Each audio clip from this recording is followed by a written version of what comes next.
उसके हाथ ये स्टोन लगा था, जिसे हाथ में लेकर गौतम को अपने अंदर कुछ अलग तरह की वाइब्रेशंस महसूस हुई थी।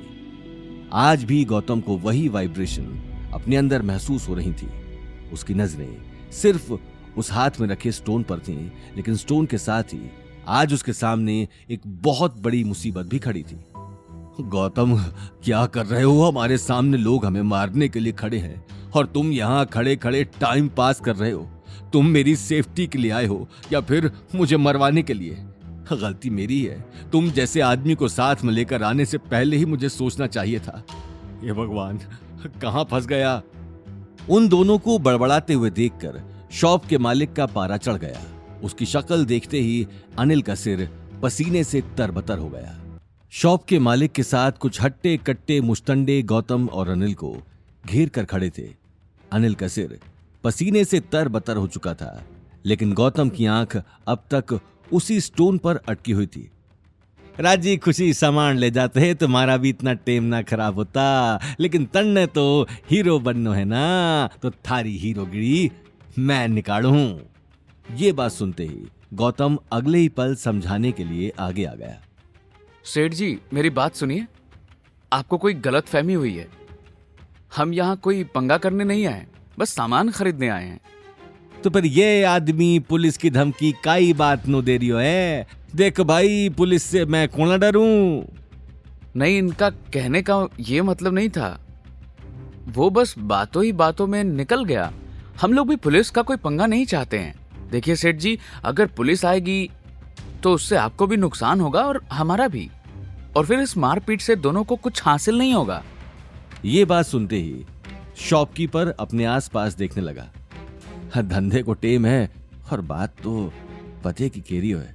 बता, कहीं चावे है मणे, और भी ग्राहक देखना है। जो हुआ, मैं उसके आपसे पैसे नहीं मांग रहा। हालांकि आपने मेरे डैड से बहुत पैसे ले लिए हैं, लेकिन मैं बदले में बस ये स्टोन चाहता हूं।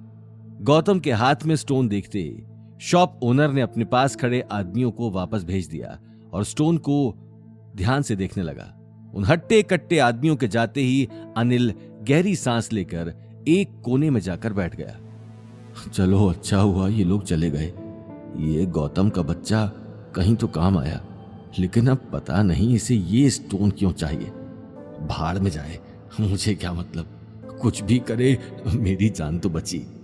ये कहते हुए अनिल खिसियानी हंसी हंसता हुआ गौतम को देखने लगा और शॉप के कोने में बैठ गया।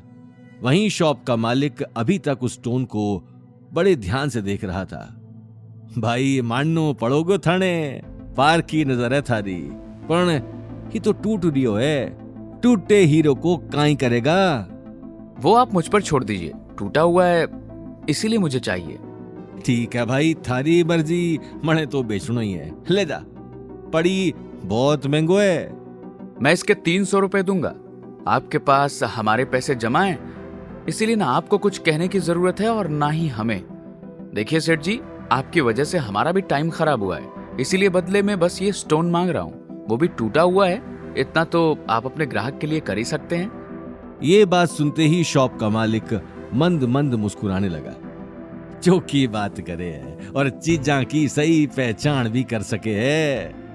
इससे पहले कि शॉप ओनर आगे कुछ कह पाता, किसी ने वहां आकर कड़क आवाज में कहा, स्टोन बहुत अच्छा है, मैं इसे खरीदना चाहता हूं। आवाज सुनते ही गौतम हैरानी से मुड़कर उस आदमी को देखने लगा। आदमी ने महंगा व्हाइट सूट पहना हुआ था और हाथ में सोने का ब्रेसलेट और आंखों पर काला चश्मा लगाए एक आदमी दिखाई दिया, जिसके आसपास बॉडीगार्ड खड़े थे। दरअसल वो कोई और आदमी नहीं, शहर के रईसों में से एक रईस वेदांत माथुर था।